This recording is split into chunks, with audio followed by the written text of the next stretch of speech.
Answer ও গ্রাম প্রতিরক্ষা বাহিনীর অতিরিক্ত মহাপরিচালক ব্রিগেডিয়ার জেনারেল মামুনুর রশিদ বলেছেন, ভোটের দিন ডিজিটাল অ্যাপসের মাধ্যমে পরিস্থিতি নিয়ন্ত্রণ করবে আনসার বাহিনীর সদস্যরা। এছাড়া এবার খাবারের জন্য তাদেরকে কারো কাছে হাত পাততে হবে না।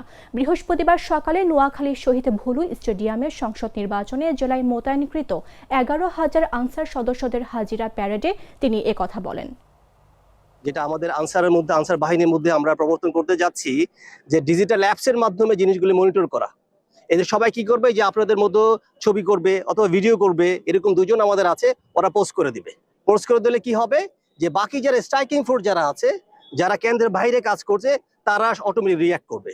যে কোনো একটা কেন্দ্রের মধ্যে সমস্যা হলো, ওরা ওই জিনিসগুলো দেখে চলে আসবে। এটা হচ্ছে আমাদের একটা নতুন একটা জিনিস। এটা আমাদের মহাপরিচালকের নির্দেশনায়, যে এইবার খাওয়া দাওয়া নিয়ে কোনো টেনশন করতে হবে না।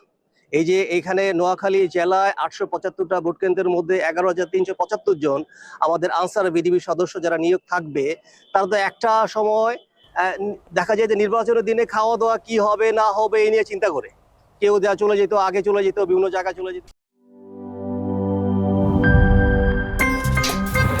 আমার একটা স্মার্ট সিদ্ধান্তে 25% গ্যাসের খরচ কমেছে। ভাবছেন কিভাবে?